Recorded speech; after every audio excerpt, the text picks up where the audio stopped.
All right, so first play we're going to look at, 2nd and 2, one of the Patriots' first offensive plays. What's going on, everyone? Mike Kadlick, Taylor Kyles here for CLNS Media. 6 o'clock on the dot here with another edition of a live Patriots Daily podcast powered by our good friends over at PrizePicks and, of course, here on the CLNS Media Network. We are here to break down the Patriots' 33-27 win over the Miami Dolphins. Patriots sitting at 1-1. They get the first win of the Mike Vrabel era yesterday in South Beach. We have a ton to get to. And if you haven't already seen, we have a jam-packed slate here on Patriots Press Pass coming up. It's myself and Taylor here on Daily to start it at 6. Brian and Alex coming up at 7 with Patriot Beat. And finally, to close it out, like I said the last time, our old head friends in Andrew Callahan and Mike Giardi somehow staying up till 8:30 p.m. to break it down even further. So we'll do our 3 areas for optimism for the Patriots, 3 areas of where they could use some improvement from last week's game. We'll talk a little bit about Drake Maye, and we will go from there and rally through. Some themes off the top just to kind of give the lowdown. Obviously, first time Patriots offense scores 30-plus points since 2022, that Bailey Zappi game in Cleveland. As we know, the special teams was a bit of a roller coaster. We'll get to all that a little bit later on. Pass coverage, subpar. Tua throws to 300-plus. And Drake Maye was really freaking good yesterday, Taylor. You talked about it on the postgame show. You said it somewhere, whether it was 98.5, whether it was pregame, whether it was a tweet, whether it was an internal thought. Taylor said that yesterday was going to be one of Drake Maye's better games, and he made it happen. Drake Maye did. So we'll get to more of Drake Maye tomorrow. We are going to do a full film breakdown here on Patriots Press Pass. We'll go through some of his best plays of the afternoon. But let's just do a sort of an overarching takeaways from Drake Maye. He goes 19-23, throws for 230 yards, 3 total touchdowns, saw the field well, didn't look like he had too much on his plate. And again, we'll get to more so exactly what happened on the field. But Taylor, after seeing the film, after breaking it down today, what did you take away from number 10 in his second year, in his second start of this season? And again, what did you see from the quarterback yesterday against Miami? There wasn't a whole lot that we didn't see live, honestly. Like, there are times where you'll look at the film and it feels like there's missed opportunities, or maybe you kind of appreciate certain plays a little bit more than others. But really, I think it pretty much was like you got pretty much what you thought you got live during the game. Smart decisions, very, very good downfield. So let me pull up some of his stats from PFF. So he had 1 big-time throw. I think he now has 2 total on the season, which isn't a lot, but 0 turnover-worthy plays and a 137.3 quarterback rating. That was really impressive. In terms of depth, he was 2 for 2 for 71 yards and a touchdown throwing deep, 2 for 3 for 30 yards and a touchdown on intermediate throws. Now, on short throws, 12 for 14, so he was efficient, but only 99 yards. That came out to like a 96.1 passer rating. But honestly, on short throws, it's more about like whether or not your guys can get yards after the catch. And this was a game where I thought that Drake did a pretty good job putting it on his guys. I did think still there was a slant to Stephon Diggs on the 4th down or an in-breaker, whatever it was, underneath where he kind of put it behind Diggs again. I don't know if that's a timing thing or what. To be fair, Drake was like looking down the middle, then came to Diggs and immediately threw. So that might have kind of hurt his accuracy. For the most part, I thought he was on the money. I think the only throws where I was kind of shaky were the Austin Hooper deep throw, obviously, where Hooper had to adjust. Probably could have been a touchdown if he'd hit him in stride. The Mac Hollins crossing route where Mike Vrabel said they were hoping they would catch the Dolphins asleep. They did not. And whether it was not a great route for Mac Hollins or whether Drake just missed him, that was an inaccurate throw. But for the most part, again, he was on the money. Also thought it was interesting, time in the pocket when he held the ball for at least 2.5 seconds, which you don't love quarterbacks to do, but for young athletic quarterbacks who make good decisions, that can be a very dangerous time. He went 7 for 10, 123 yards, a touchdown, and 4 scrambles, 145 passer rating.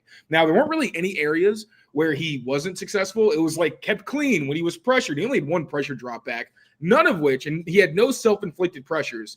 After last week, I think he had like 2 or 3 that he probably kind of brought on himself, but just an impressive all-around performance from Drake Maye. We've all heard it. I know a bunch of people have tweeted out. Evan said something about like the most completion percentage over expected, highest quarterback rating or QBR, whatever ESPN calls it, like across the board.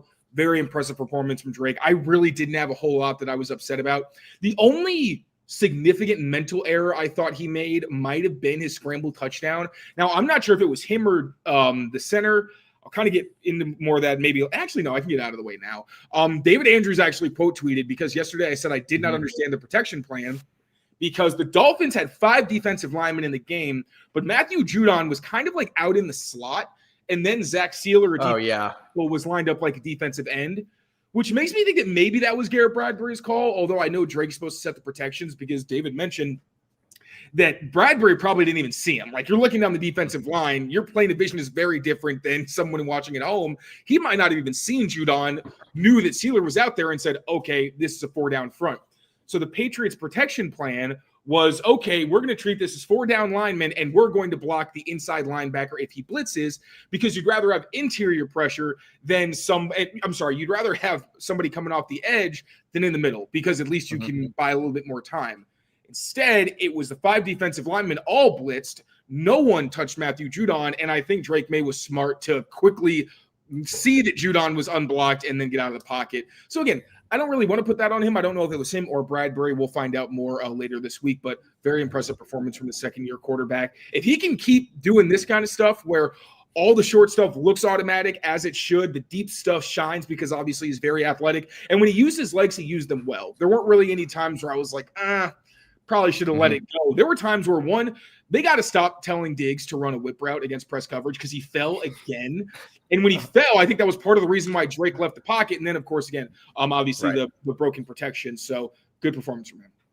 Yeah, it was awesome. It was good to see. It was a good bounce back, which it was something we talked about with Drake Maye over the course of really most of the summer, where he would have a tough start to practice and then bounce back and chuck a dime down the end zone into somebody's breadbasket, or throughout the course of, he'd have one bad practice and then he'd come and shine like he did in that joint practice against the Commanders. So he's still shown that resilience here to kind of hit a little bump in the road last week and then come back and shine this week. So good stuff there. Now, he also, like we said yesterday, and I talked a little bit about today, where he looked like he had command of the offense and he's moving defenders with his eyes, something that I wouldn't say he would be able to do if he had too much on his plate.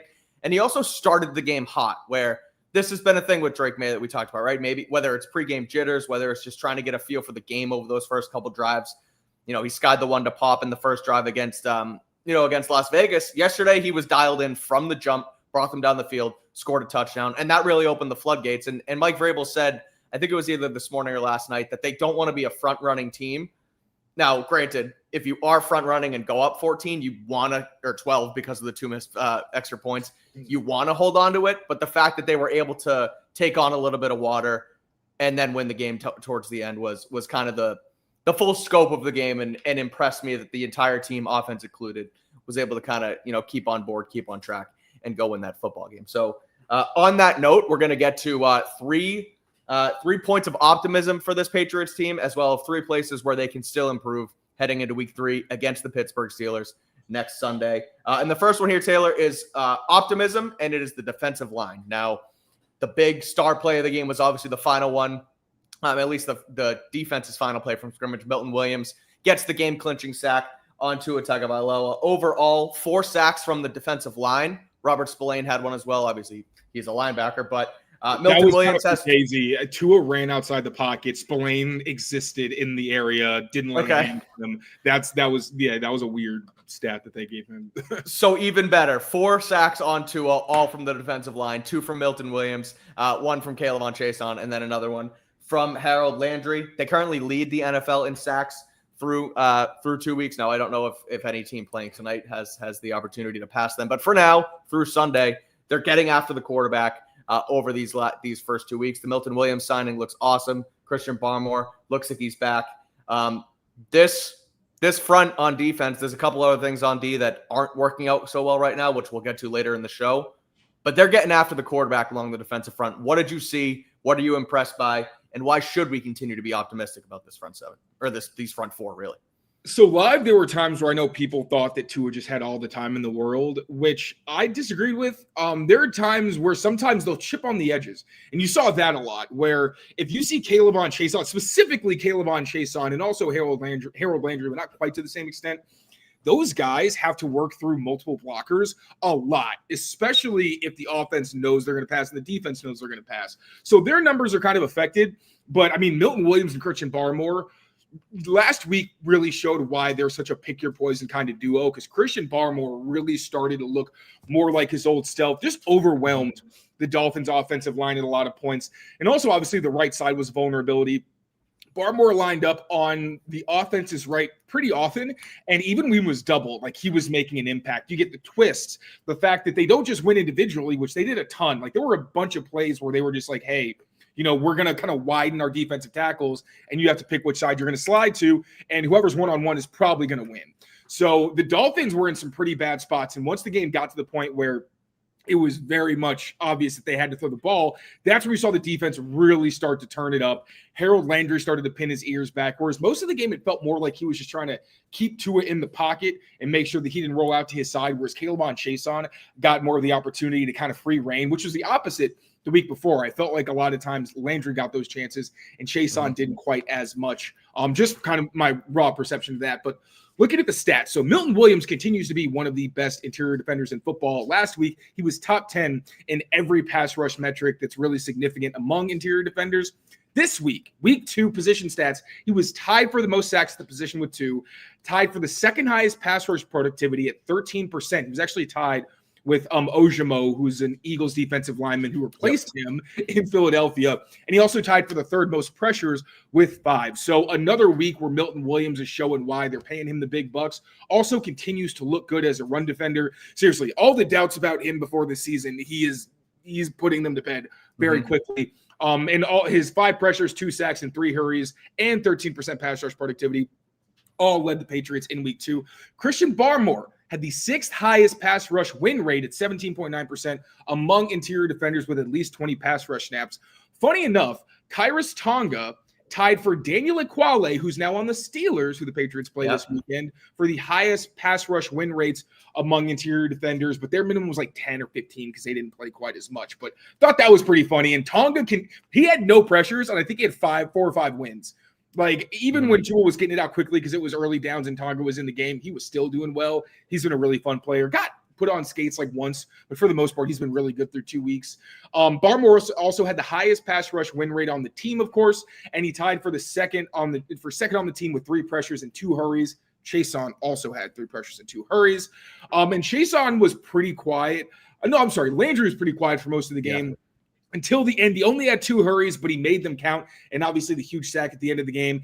K'Lavon Chaisson was more consistent. He won with power. He won with finesse, like you saw in his sack. He even won when he was twisting on line games. So, again, this is just a group where maybe Landry and K'Lavon Chaisson aren't elite edge players, but they're good players with elite interior defenders. And when you're talking about not just the one-on-ones, but those stunts where they start working in conjunction with each other, and then Chaisson and Landry sometimes just need to be seasoned pros who know, hey, if my guy's winning this way, I need to loop around, make sure the quarterback doesn't get outside, and just kind of suffocate things. The way that group works together is very impressive, especially considering that only Barmore was here last year, and Barmore barely played. Right.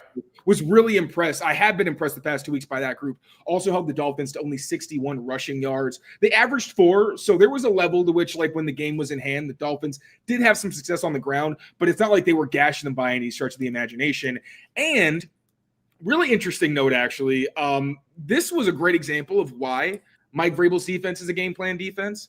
Because last week, the game plan was man coverage. It was single high looks because you have Ashton Genty and you're not as afraid of the receiving threats, and they blitzed a ton. So single high, man coverage, and blitzes. This week, they played like 4 snaps of man coverage, played a ton of split field zones, and they only blitzed like a handful of times. And the rush fronts were also very different. There wasn't a whole lot of like Robert Spillane on the line because they wanted to make sure they got their depths and could defend what the Dolphins are able to do on the back end. So cool example of that game plan defense. This was a week where they were saying, hey, defensive line, like we mentioned in our previews, defensive line had to get it done. They absolutely did that. And knowing that you have that ability against most offensive lines, like, look, if you're playing the Eagles, they might not look great. I still think they'll look good, especially on the interior. But most offensive lines have at least 2 pretty significant holes on their offensive line. And now you've got a defense where unless you've got like 3 all-pros on the interior, there's at least 1 or 2 matchups that you're probably not going to like very much. Yeah, it's the point you made there where how all of them are new besides Christian Barmore. And Christian Barmore didn't even play a lot of football last year. So Barmore's really almost a year plus removed from playing, or almost 2 years removed, I guess, from playing football. And then the other three guys who we talked about in Tonga, in Landry, in Chason, and Milton Williams are all brand new, and they're all gelling together, they're all working together, and they're doing what they can to get after the quarterback. Now, to transition what we just talked about in the front end on the defense to the back end, let's just call it what it is. The coverage still wasn't great. So that's going to be our first area for improvement. How do they pair this up with the D-line that is, again, getting after the quarterback and starting to disrupt things so that the coverage can get better? Because Tua, for what we talked about with Tua in our pregame show, in our preview with Tyler DeSena, an offense that was not clicking last week and was kind of hit or miss this week, but sometimes they were able to get theirs, right? Tua goes 315 yards, 2 touchdowns, completed 82% of his passes. Robert Spillane, as we saw, got lost in coverage on the on the Achane touchdown, which I keep going back to as one of like the big coverage busts of the games. But Alex Austin, for more than one play, we're looking like 4 or 5, was not great in coverage either. They look like they're missing Christian Gonzalez back there. What did you see from the back end? Why can't they get it done? And how do they fix it, again, going into next week against Pittsburgh? So I kind of saw this like Mike Vrabel did, where he mentioned that, like, one, it was a game where they were trying to funnel everything outside because they didn't want Tua to be able to thrive where he's best. So the 2 deep outs, one was really good. Tua pumped Carlton Davis to keep him shallow. Both of them were targeting Craig Woodson's side of the field. And he's like, hey, we can't just give those up, but hey, this was our game plan. You kind of understand, like, those are going to be the big plays. They only gave up 4 explosives against the Dolphins, which if I'd known that coming in, I wouldn't have been that mad, to be honest. Because if you told me 2 of them were deep outs, where like most defenses are built to force you to be like, hey, I would love for you to throw deep and outside the numbers because those are more difficult throws. If you're off by, just a little bit, it gives defenses an opportunity to make plays on the ball. So if you told me those are 2 of them, I wouldn't have been upset. I was more disappointed by the other 2. Like you mentioned, the Robert Spillane underneath throw to Devon Achane, where it's a small game that turns into an absolute disaster, not just because of Robert Spillane. Again, in hindsight, that wasn't a great position for him to be in, period. You should not be having him man-on-man against a guy that you wouldn't even want, like most safeties, having to cover one-on-one. But it was exacerbated by the fact that Christian Ellis throws his shoulder, just like Spillane did a couple times in the game. Missed his tackle. Craig Woodson also missed. Kind of a tough angle for him. But still, you got to make the tackle. And then Woodson had like a last-ditch effort right by the goal line, and he wasn't able to stop the Achane's momentum before he got into the end zone. So that was a pretty rough one. You hate to see it. And in that situation, when it's man coverage, like, again, that's the worst-case scenario, is everyone's back is turned, and you have this fast guy with all this space. That is literally the worst-case scenario. So I kind of put that on coaching as well. Robert Spillane having to just sit there and see that and be like, whichever way I try, he's just going to get around me. You're right. He was put in a no-win situation for sure defensively. It was really tough. And then, so Alex Austin's play as well. Now, he got burned, first of all. It was one of the few times they played cover 3. Not few, but they didn't really lean on it nearly as much as they typically do. They played it. Tyreek ran right past him. Alex kind of tried to pace it a little bit, but you can't do that with Hill. Like, you need to have a sense of urgency. It's why you see him have so much success on like comebacks and all those intermediate or deep breaking routes inside or outside. Because if he's threatening deep, you have to respect it. And a lot of guys have forced them to get on their horse and basically just give them gimmies underneath that deep coverage. So Tyreek blew past Alex. Then Alex tries to catch up. Tyreek adjusts late to the underthrown ball. I don't really know how. Like, Alex was actually, if you look at the end zone, he was pretty close. He throws his hand up, and the ball is like a foot away. So, I mean, like, look, he got beat deep. You don't want that. But also, like, Alex Austin is a solid player. He should not be covering Tyreek Hill. Most of the time, you shouldn't really have him covering Jalen Waddle either. So there's a level to which I'm like, hey, man, you can't get beat deep. You should track the ball. But it's also like, that's a human person. Like, it's not a computer. I'm going to talk to him and see if there were any coaching points that he received. But I have a really hard time beating the dude up for those plays. My biggest issue were the other underneath plays that turned into disasters. Robert Spillane especially had a couple. And just overall, the missed tackling for this defense has got to get fixed. So I looked it up on PFF. Robert Spillane currently has the most missed tackles total in the NFL. He has 8 misses. He had 5 coverage misses against the Dolphins. which it looked really bad and it was really bad. Now, the thing is, with some of these missed tackle numbers, they're a little bit deceiving because sometimes, like Christian Ellis, there's been a couple times where he missed tackles because he was engaged. And it's kind of tough to make those tackles sometimes, like you're trying to slow people down. And the defense does a good job of rallying, where one guy will miss, like Spillane, most of his misses, guys were able to swarm, and it made it look a lot less bad than it was. But the times where he was by himself, it made it look terrible. Christian Ellis also currently has the second most total missed tackles with 6, 3 coverage misses against the Dolphins. And Alex Austin, for the season, has allowed the second most receiving yards in the NFL for any position. 153 yards. If you don't, I don't care. I was just kind of curious. It's somebody on another team, and it didn't stick in my brain. Okay. He's even up 153. Okay. 98 of those were against Miami, and obviously also had the touchdown allowed. And even the touchdown allowed, it wasn't deep. It was 18, so just under. But that's one where I'm like, it's Jalen Waddle running a corner route. I'm sorry, not a whole lot of people can cover that one-on-one. It's a coverage where literally Alex Austin is by himself. The coverage is flooded to the other side of the field. Like, I'm just trying to be realistic, man. As much as I could just be like, Alex Austin, what the hell? Like, when Christian Gonzalez comes back, he's going to probably go back to the bench or become more of a rotational slot player. So, there's only I can only get so upset about that. Craig Woodson, like I said, the 2 deep outs were in his coverage in deep halves. I wonder if he could have, been more competitive. Actually, he was on the second one. Mike Vrabel mentioned that they challenged, but he didn't like how they handled the challenge because they basically expedited it. Yeah, right. And they didn't actually Tyreek didn't complete the process of the catch. So Craig Woodson could have had a pass breakup or a forced incompletion and didn't. So, kind of a little 50-50 there as well. Carlton Davis, also credit to him, 4 targets, 3 receptions allowed for 6 yards and 2 coverage stops on his tackles. Harold Landry also had 2 coverage stops, which is pretty cool. So the coverage does need to get better. For me, it's more get Christian Gonzalez back on the field because, like, Marcus Jones was good. Carlton Davis was good. Obviously, Carlton Davis had his lapses last week, but he was competitive. So if you put Christian Gonzalez in there, it looks much different. What I'm more concerned about right now is the linebackers.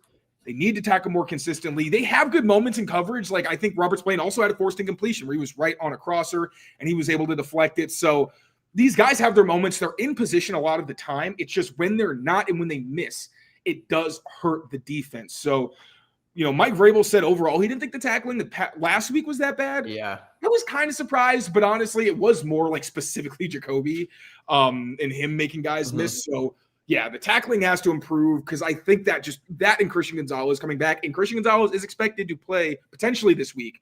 Mike Vrabel did say there was a chance, so that's a positive sign. But those 2 things I think will go a long way in shoring up this coverage unit because I know it looks bad. But in both of these games, I watched it and was like, this was not quite as egregiously bad as I thought. And some of it you just have to be realistic and say, like, you've got guys that, are covering number 1s who should not be covering number 1s.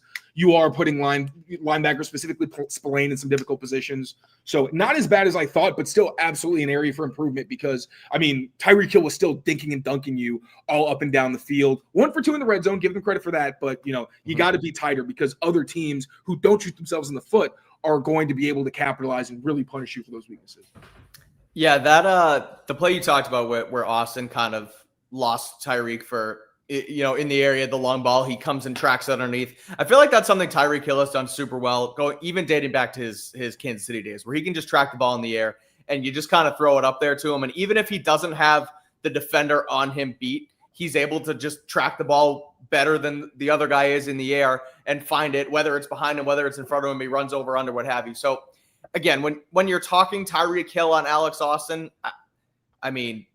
don't wave the white flag, but Tyreek Hill is going to win a majority of those matchups, right? I do think that, it's a good point where let's get Christian Gonzalez back as the centerpiece of this coverage on defense and then make our judgments there. Because even Carlton Davis last weekend was iffy against Vegas at best. And then this week he comes back and, like you said, had a solid game for himself. So, we'll wait and see. Get the linebackers in better positions to make stops and kind of, I guess, use their their skill sets to your advantage rather than putting them on islands like you did yesterday. But again, overall, not great. Tua throws for 315, and he completed, like I said, 82% of his throws. I know that is a timing aspect of that offense, but the fact that they scored 8 points the week before and then ended up putting 27 on you today.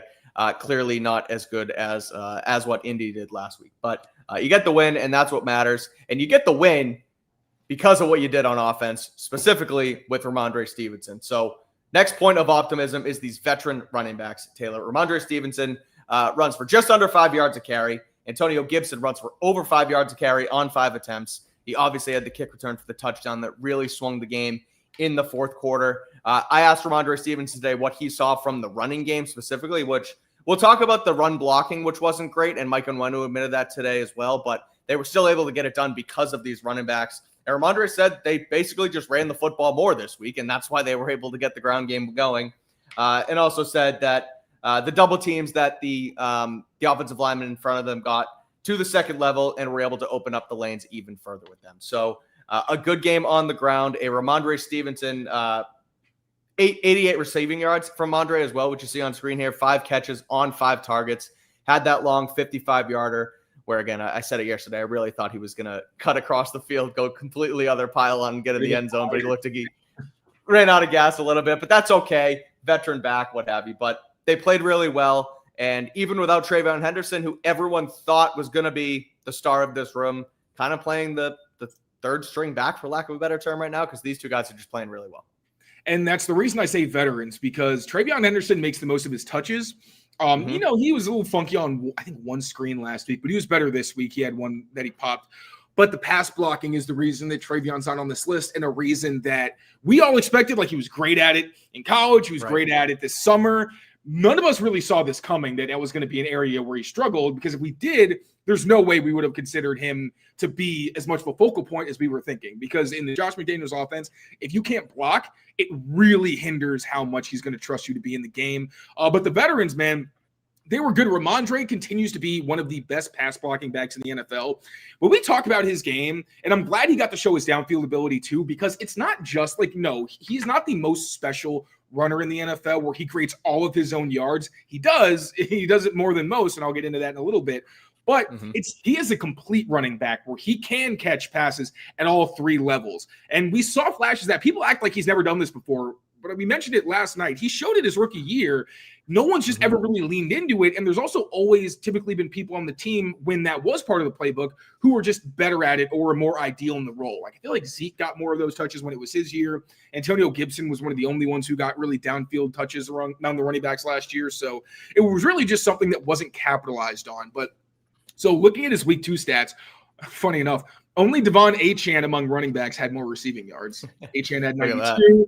Rhamondre had 88. If he had broken a few more tackles on that one big play, he would have been number 1. But, you know, again, he got tired. He's human. He also had the second. Well, when you sent me the rundown, I saw that. I was wondering if you were talking about in the NFL or in just this game as far as running back receiving yards. But obviously, Achane was right. He also had the second highest elusiveness rating for PFF. Now, the number was like in the 200s. I don't even know what that means. It doesn't really explain it in their description. But hey, it was second best, so he was pretty slippery. Third most yards after contact per rush among qualified backs at 5. He was tied for 9th most with 3 missed tackles. All of these stats among running backs. So he was elusive. There were like 2 plays, I think, where it really shined. The one where Hunter Henry ran into him, and I wonder if that actually counts contact. But he bounced off Hunter Henry and still made a positive run and really just looked exceptional over the middle. And obviously through the air was very successful like that. He said actually the route that he ran was one that Travion Henderson ran in practice.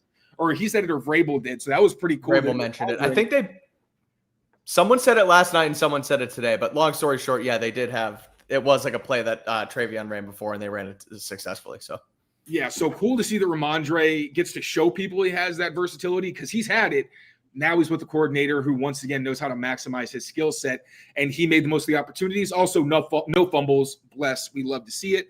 And then Antonio Gibson, very short, like he even mentioned, I didn't touch the ball a ton, but he made the most of those carries, averaging over 5. He had 2 really nice runs. I think one of them was wham. He had a great jump cut. It was well executed, and then he just took off up the middle, and there was another inside run where he was pretty successful. So Rhamondre Stevenson and Antonio Gibson are still 2 of the better 1-2 punches in the NFL. Just need Travion Henderson to get on track so that this can become the true 3-headed monster that he is. It can be, because if Henderson can't be relied on to pass block, like he's one of 4 running backs in week 2 to even allow a sack. And he also had the 2 holding penalties where he clearly struggled to get his assignment. got to play more under control, got to know your assignment. It's week 2. I'm not worried about it. But until we see that, we can't be going around telling people anymore that, buy Travion Henderson stock because he isn't old up in pass pro, and he's got to do that before he's going to get that trust. And you'll take it, right? When you have the 2 older guys in there and Travion can, kind of sit back, learn, grow, develop, learn from his mistakes, learn from his holding, whatever. And you still saw it out of the backfield, right? Drake hit him on that little swing route. He got a good gainer there, but no, definitely impressive stuff from Rhamondre and Gibson in the touches he's getting. Good to see Rhamondre. It looks like he's playing so much freer, and I feel like a lot of it does have to do with the ball security stuff. Now, we'll knock on wood. It's like talking about a no-hitter, and then someone lets up, a bomb to left field, and the whole thing's gone. But right now, he's playing like he's, he didn't have a fumbling problem. He's playing like he, like he can just play, worry about the game, and not be so hyper-focused on fumbling, because then when you are that hyper-focused, you end up coughing up the ball anyway. So really impressive from number 38. Has the 88 receiving yards and then also averaged just under 5 yards carry on the day, and was the bell cow and the one who the Patriots sort of ran their offense through yesterday. So really good stuff from him and Antonio Gibson. We will get to a couple more areas for improvement on this Patriots team coming up, as well as one more area for optimism. But before we do, I got to tell you guys about our friends over at PrizePicks, because as you know, PrizePicks is the best place to get in on the action. And as always here on Patriots Daily, we are brought to you by PrizePicks. You and I make decisions every single day, but on PrizePicks, being right can get you paid. So don't miss out on any of this excitement this season on PrizePicks, where it's good to be right. We have a doubleheader in football tonight, 2 Monday Night Football games. First one is the Buccaneers versus the Texans. Second one, we have the Raiders versus the Chargers. There are so many available plays on the PrizePicks app for tonight's game. You can combine the games. You can play at 1-1. However you choose to do it, you do give yourself a chance to win. It's super simple and easy to play. You just got to pick more or less on at least 2 to 6 player stat projections. And if you get your picks right, you can cash in. So don't miss out on the action today. Download the app and use code CLNS. You'll get $50 in lineups when you do, after you play your first $5 lineup. Again, download the PrizePicks app and use code CLNS to get $50 in lineups after you play your first $5 lineup. PrizePicks, it's good to be right. Shout out PrizePicks. My bad. What's up? We're getting spammed like crazy in the chat.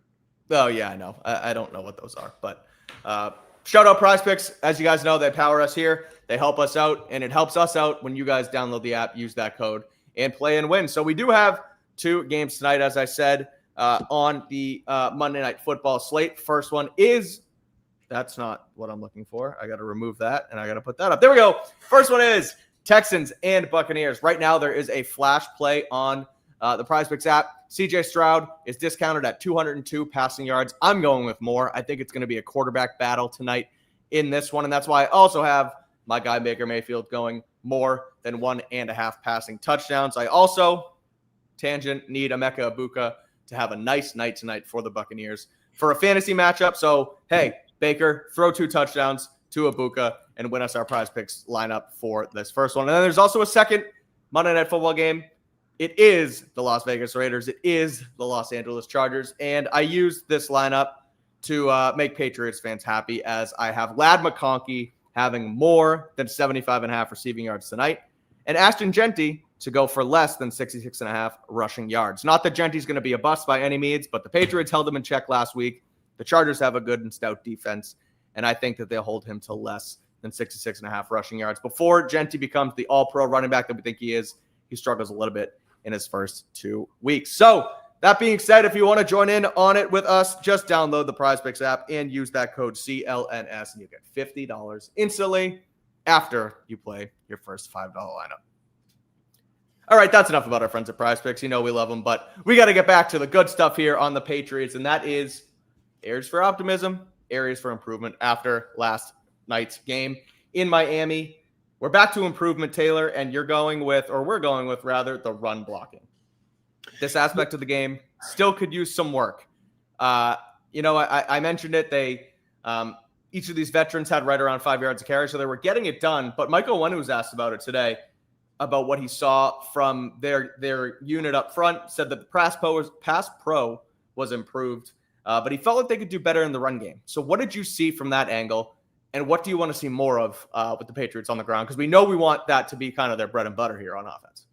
So when they did have success, I noticed it was mostly when they had gap runs to the left, where we usually think of them wanting to run right. But honestly, Will Campbell and Jared Wilson are very good on combo blocks. So it feels like that's really been where they've tried to funnel their run game. So duo runs behind those two rookies. Also inside zone, where they would make it look like the running back was going to go left behind those guys. They would actually cut back and hit behind Morgan Moses and Mike Nwenu.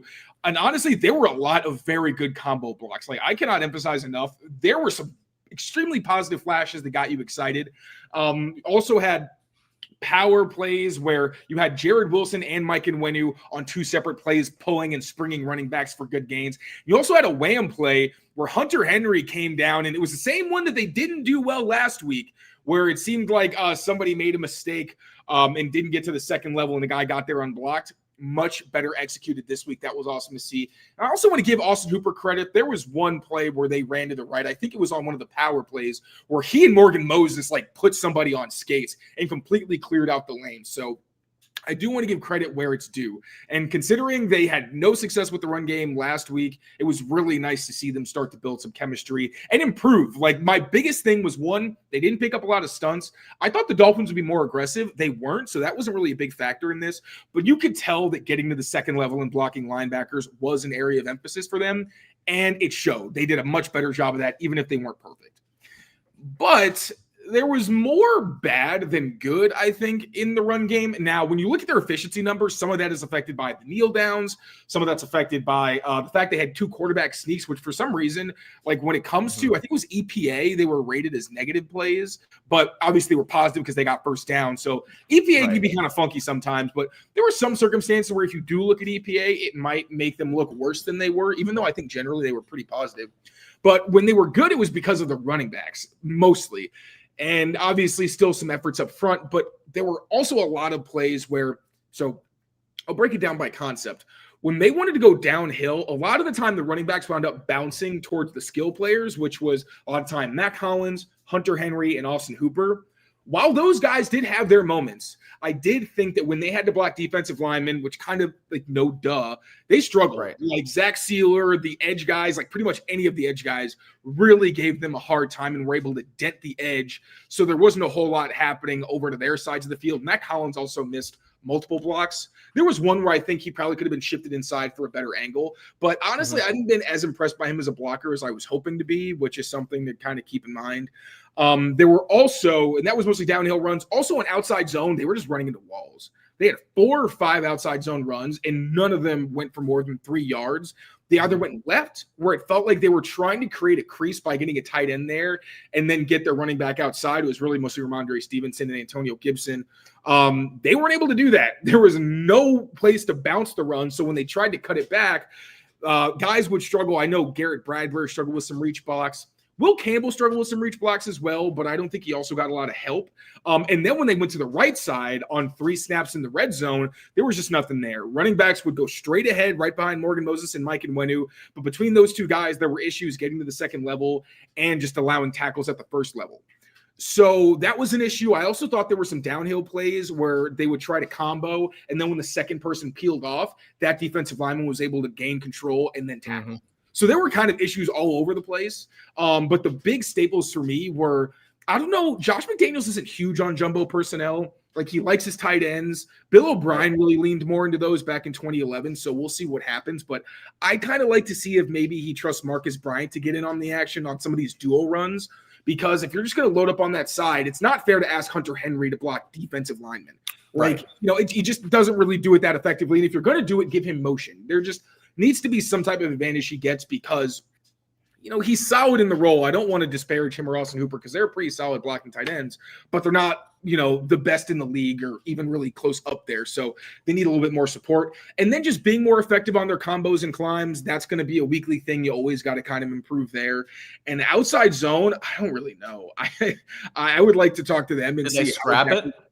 I don't think they should scrap it necessarily, but it just felt like Mike Nwenu couldn't get to the second level. He also struggled with reaches. So they have the personnel to do it for the most part, but I do think that Onwenu specifically. He can do it well, but there's some assignments that are tough for him. So I would like to ask Josh McDaniels maybe this week what he saw from the outside zone scheme, especially this week, considering we saw it pop in the preseason. So, you'd like to see more effectiveness there. Yeah. And when I was kind of talking about how they do that and how they, the runs they decide to call, and that Josh McDaniels has kind of kept it similarly, sort of the game plan from what they had a couple years ago when he was here under McDaniels as well. So I'm sure they'll keep toying and tricking around with it and see what works. But, like you said, some of it was good yesterday. Ultimately better given the yards per carry number and the fact that they were actually able to establish a bit of a ground game and get some guys going. But a couple little things on the edges, on the margins that could help them there. But on the flip side, on the offensive front, the pass protection yesterday was pretty good. Now, Drake Maye was sacked 3 times, but it looked better overall. He looks like he had a little bit more time back there to kind of make things happen. So with Will Campbell and Morgan Moses on the bookends, then also the guys up the middle in Onwenu, Garrett Bradbury, and of course Jared Wilson. What did you see from them from a pass blocking standpoint? Why does it look better than even it did last week? And I guess why are you optimistic about it? I should say. Where are we looking as this can?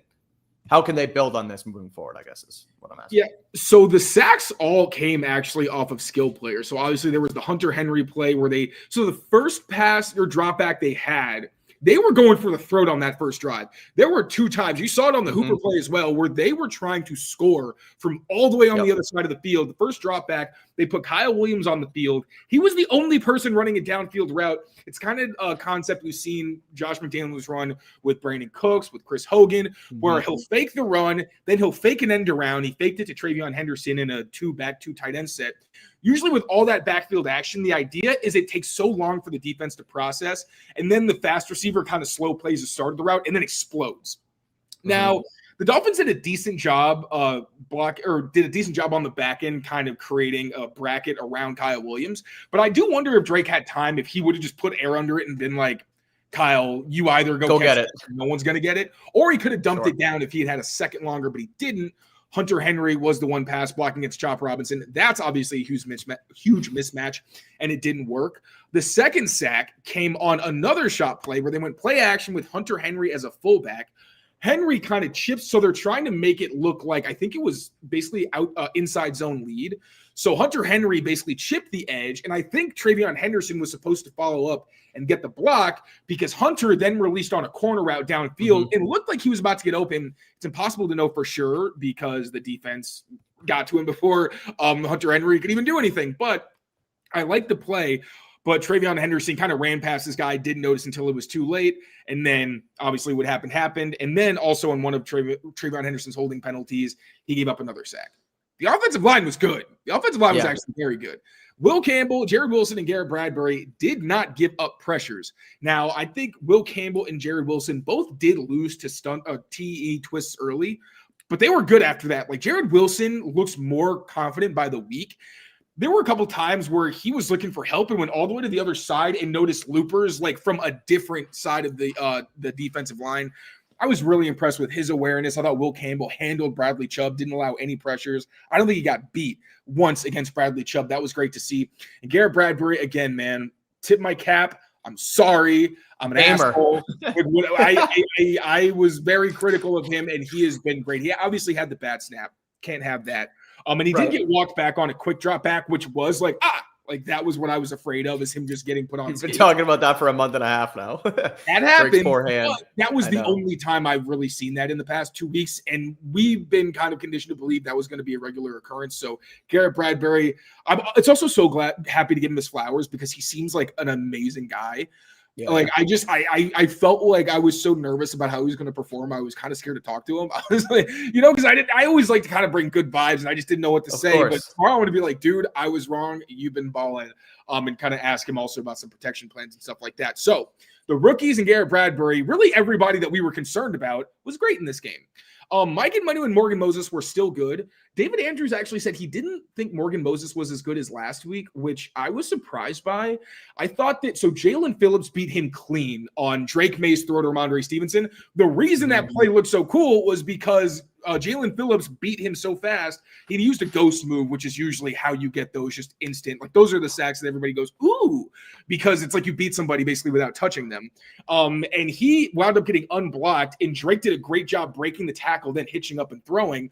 And also Jalen got him inside once. And there were a couple other plays where the ball came out fast, and you could chalk them down as losses. But when I looked at it, the only one that was glaring was the Jalen Phillips one. And you could argue maybe one more where he won inside, but I thought he was good. And Mike Nwenu was much more consistent. No, they didn't get home on line games or anything like that. And I just thought he held up one-on-one a lot better than he did in the past week, because as I said, he got like pushed back pretty badly. And then there were the two stunts that got home. So I was very impressed by this pass protection unit. I'm going back to my tweet just to see if there's anything I missed. Want to make sure I hit on everything. And when he was only bad loss, he kind of got bull rushed by Zach Sealer in the red zone, but that was really it. It's very, very, very, very, very, very, very refreshing sitting here on a post-game podcast. And one of the comments is optimism about the Patriots' pass protection and protecting their quarterback really well. And the fact that we haven't even really talked about the wide receivers today, because they weren't that bad. They were fine. They did enough for the offense to put up, 27 points. And then the special teams, obviously, we'll talk about here to end the show. But the fact that the wide receiver room and the offensive line have been like these points of emphasis for this team for so long, and both rooms did their job for the most part on Sunday, got them to a win.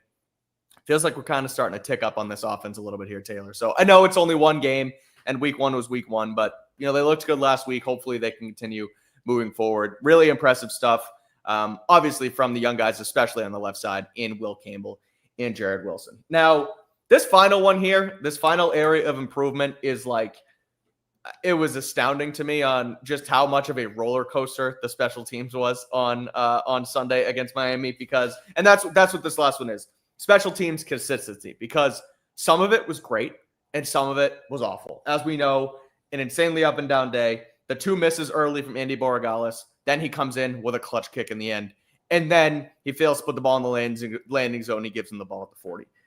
Mike Vrabel saying yesterday, today, this morning, and then this afternoon as well, that he's still confident in Andy Borregales, regardless of, any outside noise or what have you. The kick return touchdown for Antonio Gibson was awesome, but that was an answer to them letting up a punt return touchdown. Bryce Behringer had a couple good bombs. Another one, though, that like you said last night, he kind of outkicked his coverage. So it was so up and down, and there were times on the sideline where I noticed on the TV copy that Jeremy Springer was, fired up, like losing his mind. You saw it in a good way. He was pumped for how the unit's doing. You see Mike Vrabel sprinting down the sideline with Antonio Gibson, but it was just so up and down. So what did you see from the guys? How do they kick it into a better gear? How do they just steady themselves and not be so volatile throughout the course of the game? I don't know. I'll ask Jeremy Springer, because it was literally so polarizing, like crazy how they would have one awesome play and then the immediate opposite. You mentioned the Bryce Behringer situation was a great one, where he had a bomb where you're like, oh my God, it's still going, and it flipped field position. So it was awesome. Then he did it again. And even when I looked at the tackles, I know they said Brendan Schooler missed a tackle. I just have a certain level of understanding when a guy is being blocked and just trying to get someone. Yeah. Really what I'm expecting that person to do is slow them down. I didn't love Charles Woodson's angle on that one. Also, so Gibbons, Chason, and Ellis all got caught inside his contain. I think they literally fell asleep because Chason was fully pulled up, and then it took all of them a second to realize what was actually happening.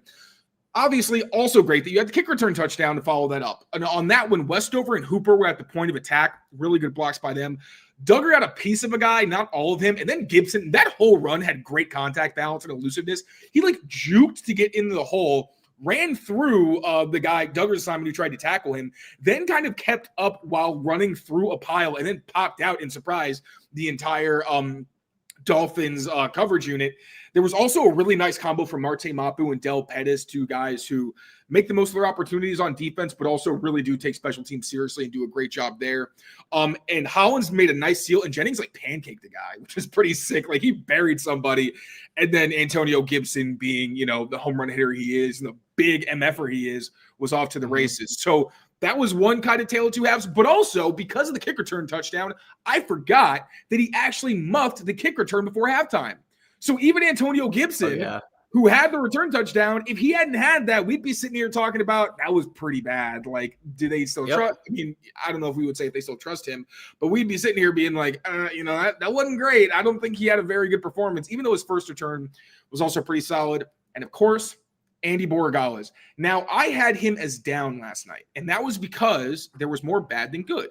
He was 1 for 3 on extra points, and he kicked short of the landing zone. And, extra points are double bad for me because you can't miss those. And obviously completely changed the complexion of the game and the situation and how they had to manage things in the fourth quarter. But while I thought, especially the fact that he ended on a bad note with the kick short of the landing zone, I'm thinking, all right, that's kind of the taste that stuck in my mouth.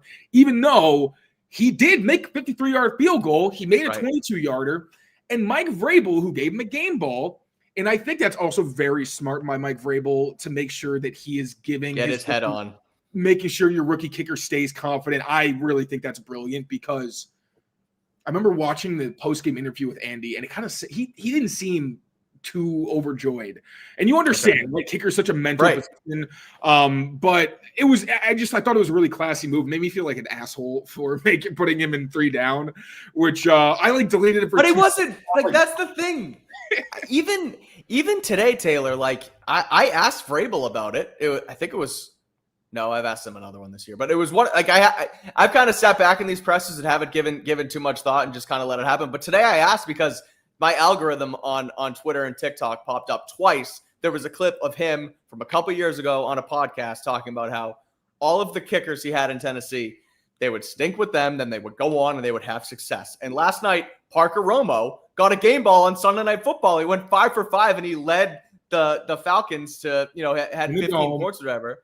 So I asked Vrabel, I was like, where does this come from? How do you do it? How do you decide when to move on versus when to keep, a guy and stay confident? And he was like, we're nowhere near that right now. Andy's our guy. And I do think that he's probably learned his lesson from moving on from guys too quickly. And you also have to stand behind them and continue to give them confidence. And I think you're right. That's exactly what he was doing with Borregales today or last night and today too, because it wasn't 100%. It wasn't he wasn't great, but he came up when he needed to. He made them all in the fourth quarter, as Vrabel said. So I don't know. I was very hot and cold with him. Yeah, and so basically, it was nice that Vrabel, I think, kind of read the room, understood the situation. I also understand why, for a rookie, he made a 53-yard field goal that helped them win the game. So maybe when I go on and when next time I do my 3 up, 3 down, maybe I don't put Borregales down because at the end of the day, that's not how he finished, but that's a huge way to bounce back after you do miss 2 extra points. So still wasn't consistent. You got to shore that up. But there's also the roller coaster you've got to ride with the rookie kicker. You would love for them to be automatic, but you invested a pretty significant capital in him. So you're going to have to make sure that you are supportive and you do give him every reason to feel like he is the answer for your franchise and someone who's going to be around at least through his rookie deal. So just a lot of ups and downs for the special teams unit. You just want to see them do all the awesome stuff and then be able to nip in the bud the things that have been getting them beat. An up and down day for special teams, an up and down day overall for, the Patriots. They get out to the big lead. They succumb to it a little bit throughout the course of the game, but then they find a way to win towards the end. And that was ultimately the story from top to bottom in this one. They get it done. They get their first win of the Mike Vrabel era, and they get themselves to 1-1 on the season. Now, they do welcome the Pittsburgh Steelers to New England next weekend. So as you know, we'll be here for all of it here on Patriots Press Pass. Before we get out of here, any final thoughts on this game? Put a bow on it.